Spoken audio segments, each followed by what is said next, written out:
Good morning student. आज हम आपको बताने जा रहे हैं घातांक के बारे में। गणित विषय का एक बहुत ही महत्वपूर्ण पार्ट है घातांक। आज हम घातांक के विषय पर थोड़ी चर्चा करेंगे।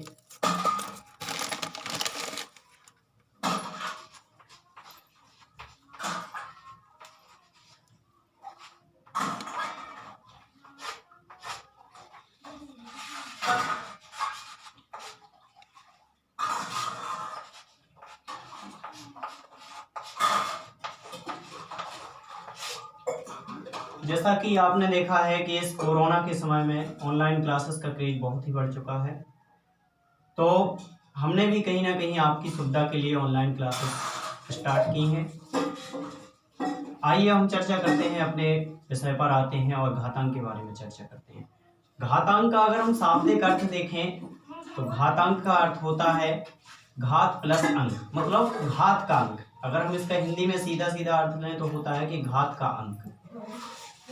जैसे मान लीजिए हमने यहाँ पे लिख दिया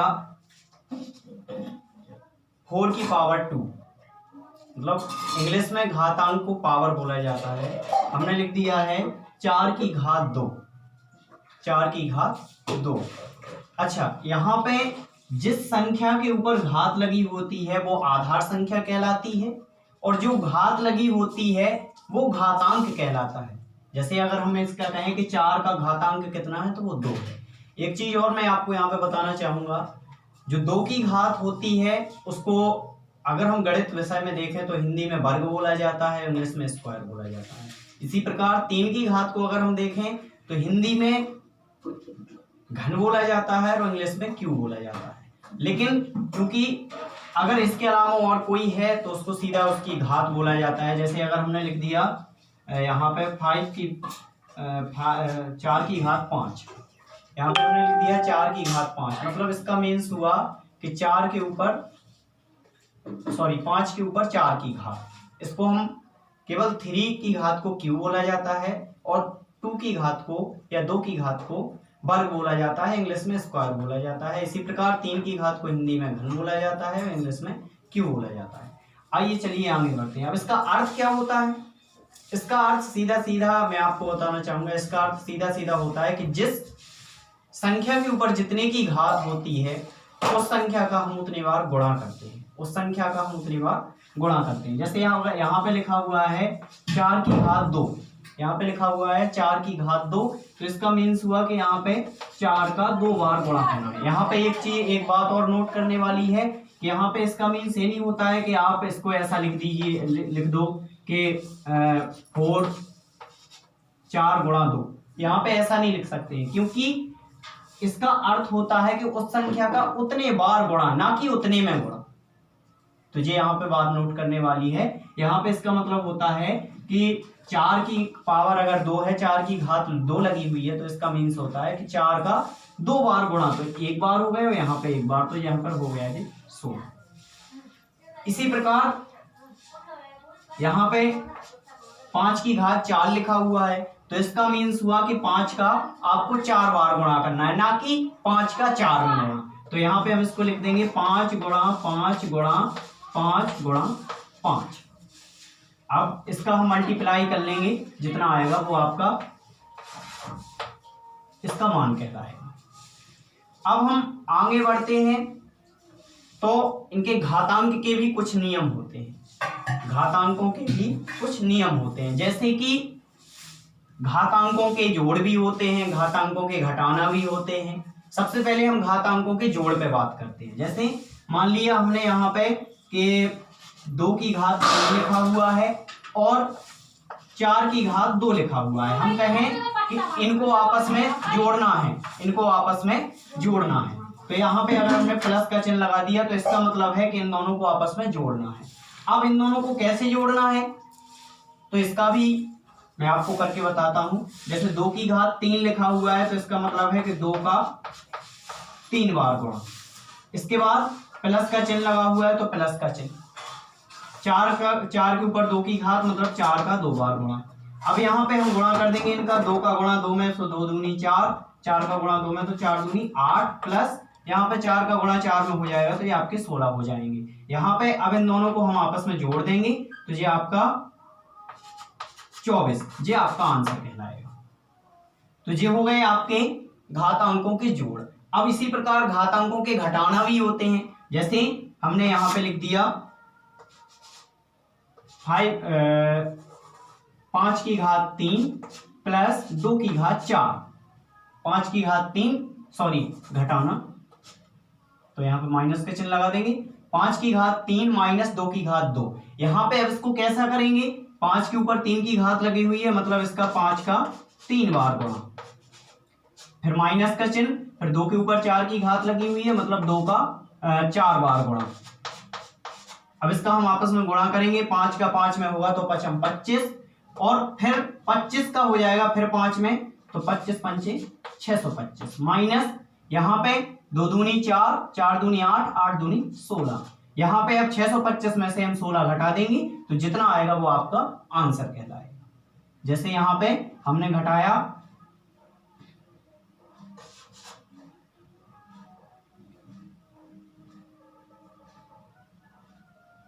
यहाँ पे हम सीधा इसको घटा देंगे। यहाँ पे एक चीज और बताना चाहूंगा कि जब हम इसको घटाते हैं, चलिए मैं वो आपको अगले चैप्टर में, अगले किसी मैटर पे जब बात करूंगा, जब दूसरा वीडियो बनाऊंगा उसमें बता दूंगा। यहाँ पे मैं घटा देता हूं इनका सीधा सीधा, ये आपका 609 इसका आंसर हो गया। तो ये अभी हमने आपको बताया घातांकों के जोड़ के बारे में और घातांकों के घटाना के बारे में। एक और चीज अब हम बात करेंगे घातांकों के गुणा के बारे में और घातांकों के भाग के बारे में। तो इसको मैं थोड़ी रेच नहीं करता हूं, यहीं पे नीचे आपको बता देगा। अब जैसे मान लीजिए 2 की पावर 3 है और मल्टीप्लाई 2 की पावर ही 2 है। यहाँ पे एक रूल्स लागू होता है, एक नियम लागू होता है, यदि अगर घातांकों का हमें गुणा करना है और अगर उनकी जो आधार संख्या है वो एक जैसी है, उनकी जो आधार संख्या है वो कैसी है, एक जैसी है, तो हमें कुछ नहीं करना होता है। इसका सीधा सीधा रूल्स होता है गणित में कि यदि घातांकों का जिनका हम आपस में गुणा कर रहे हैं, ठीक है, घातांकों का अगर हम आपस में गुणा कर रहे हैं, तो जैसे मान लीजिए कि 2 की पावर 3 है या 2 की घात 3 है और 2 की घात 2 है, तो जो दो नीचे के हैं जिनके ऊपर घात लगी हुई हैं वो आधार संख्या कहलाती है, मैं आपको ऊपर बता चुका हूं। तो इन अगर दोनों की घात जो आधार संख्या है वो एक जैसी है तो हम इस वाले मल्टीप्लाई में, इस वाले गुणा में हमें कुछ नहीं करना है, सीधा उनकी घातों को आपस में जोड़ दिया जाता है। कब? जब उनकी आधार संख्या एक जैसी हो। जैसे 2 की पावर 3 है और 2 की घात 3 है और 2 की, चूंकि इंग्लिश बोल देता हूं बीच में तो समझिएगा, पावर को घात बोला जाता है। 2 की घात 3 है और 2 की घात 2 है, तो यहाँ पे हमें कुछ नहीं करना है क्योंकि इनकी आधार संख्या जो है वो सेम है, इसलिए ऊपर ऊपर की जो घात है इनकी, उनको हम आपस में जोड़ देंगे। तो आधार संख्या को लिख दिया हमने और घात को आपस में जोड़ दिया, तो ये आपका सीधा हो जाएगा 2 की घात 5। अब हम इसको आगे सॉल्व कर सकते हैं, कैसे? 2 का 5 बार गुणा करके, 2 गुणा 2 गुणा 2 गुणा 2 गुणा और 2, इस प्रकार जो आपका बराबर में आंसर आएगा वो इसका आंसर कहलाएगा। आइए एक बात समझ में। इसके बाद यहां पे आपको सिर्फ ये ध्यान रखना है कि जिनके ऊपर घात लगी हुई हैं वो अगर संख्याएं एक जैसी हैं तभी हमें ये रूल्स यहाँ पे लागू होगा, तभी ये नियम यहाँ पे लगेगा कि हमें कुछ नहीं करना है, उनकी घातों को बस जोड़ देना है। अगर यहाँ पे इनकी आधार संख्या एक जैसी नहीं होती तो फिर हमें उसको विस्तार से करना पड़ता है। जैसे यहाँ पे अगर हम 2 की जगह आपको 4 कर देते तो अब हम इसको कैसा करते, फिर हमें इसको सीधा सीधा करना पड़ता है, यही रूल्स के अनुसार जैसा हमने प्लस माइनस में किया है। कैसा कि 4 के ऊपर 3 की घात लगी हुई है तो 4 का 3 बार मल्टीप्लाई कर लेते, फिर मल्टीप्लाई का चिन्ह तो मल्टीप्लाई आ जाता, फिर 2 की पावर 2 की घात 2 लगी हुई है तो मतलब 2 का 2 बार गुणा कर लेते और फिर हम सबका एक साथ गुणा कर देते। तो कब करना है ऐसा? जब दोनों की आधार संख्याएं सेम ना हो। इसके बाद आइए हम चलते हैं भाग में। घातांकों के भाग में क्या करते हैं हम? जैसे मान लीजिए हमने यहाँ पे लिख दिया है कि 3 की घात 2 और ये डिवाइड या भाग का चिन्ह है और 3 की घात 4, यहाँ पे एक काम करते हैं, यहाँ पे 5 घात कर देते हैं, 3 की घात 5 और 3 की घात 4। एक चीज और मैं यहाँ पे आपको बताऊंगा, छोटी सी चीज है, छोटी सी जानकारी है, वो भी मैं आपको बताऊंगा, लेकिन पहले इसको समझते हैं। इसमें भी वही रूल्स लागू होता है कि अगर आधार संख्याएं सेम हैं तो इसमें गुणा में जो होती है वो घातें आपस में जुड़ जाती हैं, और भाग में जो गुणा मतलब जो भाग में जो घातें होती हैं वो आपस में घट जाती हैं। हमें सिर्फ इतना ध्यान रखना है कि यदि आधार संख्या सेम है, यदि आधार संख्या सेम है तो गुणा में घातें आपस में जुड़ जाएंगी, और अगर आधार संख्या अलग अलग हैं तो गुणा में घातें नहीं जुड़ेंगी, उनका हमें विस्तार से करना पड़ेगा। इसी प्रकार यही रूल्स आपका भाग में लागू होता है। यदि आधार संख्याएं सेम है तो घातें आपस में घट जाएंगी, और अगर आधार संख्या सेम नहीं है तो उसको हमें विस्तार से करना पड़ेगा। जैसे यहाँ पे आधार संख्याएं सेम थी, यहाँ पे आधार संख्याएं सेम थी, इसलिए इसको हमें कुछ नहीं करना है, जो आधार संख्या है उसको लिखना है और जो घातें हैं उनको आपस में घटा देना है। तो 5 - 4 या 5 - 4, अब हम इसको घटा देंगे तो ये 3 की घात आपका बचेगा 1। एक और यहाँ पे बात नोट करनी है आपको कि जो 1 की घात होती है वो हर संख्या के ऊपर होती है। कोई भी A to Z, कोई भी XYZ कोई भी संख्या हो उस पे हमेशा 1 की घात जरूर, 1 की घात जरूर रहती है। जैसे अगर हमने 5 यहाँ पे लिख दिया तो ये 5 सिंगल नहीं लिखा हुआ है, इसके ऊपर 1 की घात ऑलरेडी लगी हुई है, ठीक है। जैसे ही कोई भी संख्या हो उसके ऊपर 1 की घात हमेशा रहती है। एक चीज और, 1 जो होता है वो हर संख्या के साथ गुणा में होता है, हर संख्या के साथ 1 गुणा में होता है। जैसे अगर ये 5 लिखे हुए हैं तो बताइए क्या हम इसको 5 गुणा 1 नहीं लिख सकते? लिख सकते हैं। इसका मतलब सीधा सीधा ये हुआ कि 1 जो है वो हर संख्या के साथ गुणा में होता है। 1 का गुणा करने से किसी संख्या का मान नहीं बदलता है, या 1 की घात लगाने से किसी संख्या का मान नहीं बदलता है। या और एक चीज और, 1 हमेशा हर संख्या के भाग में होता है। जैसे अगर ये 5 गुणा 1 लिख सकते हैं हम इसको, तो हम इसको 5/1 भी लिख सकते हैं। क्यों? क्योंकि बटे का मतलब क्या होता है कि नीचे वाले का भाग ऊपर वाले में देना, नीचे वाले का भाग ऊपर वाले में देना। तो 1 का अगर हम 5 में भाग देंगे तो बराबर में कितना ही आएगा? 5 ही आएगा। मतलब इसका मीन सीधा सीधा ये हुआ कि 1 हर संख्या की घात होती है, 1 हर संख्या के साथ गुणा में होता है, और 1 हर संख्या के साथ भाग में होता है। तो यहाँ पे जैसे 3 की घात 1 आया है हमारा आंसर, तो इसको माना कि ये 3 ही माना जाएगा, ठीक है। ऐसा नहीं है कि आप यहाँ पे भ्रमित हो जाएं या कुछ और सोचने लगे कि 3 की घात 1 कैसे होगी। तो अब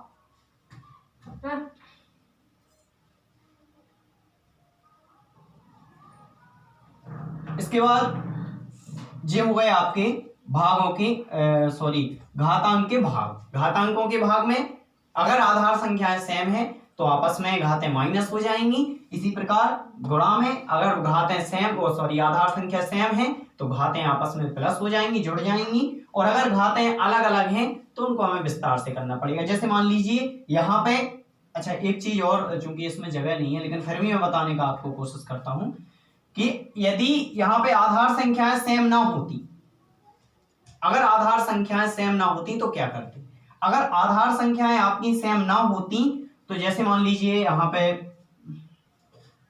स्पेस बहुत कम है, चलिए मैं यहाँ पे बता देता हूँ। यदि आधार संख्याएं सेम ना होती, जैसे मान लीजिए यहाँ पे 3 की घात 4 होता और भागे यहाँ पे 2 की घात 3 होती, तब क्या करते? अब यहाँ पे आधार संख्याएं सेम नहीं है।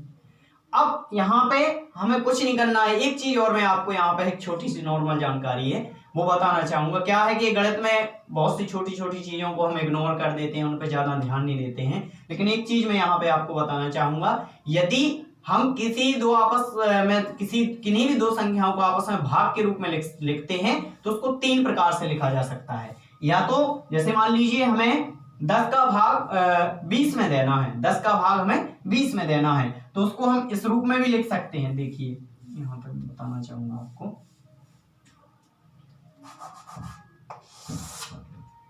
जैसे हमें 10 का भाग 20 में देना है तो उसको हम इस रूप में भी लिख सकते हैं, और इसको हम इस रूप में भी लिख सकते हैं कि 20 और फिर भाग का चिन्ह और फिर 10, इस रूप में भी लिख सकते हैं।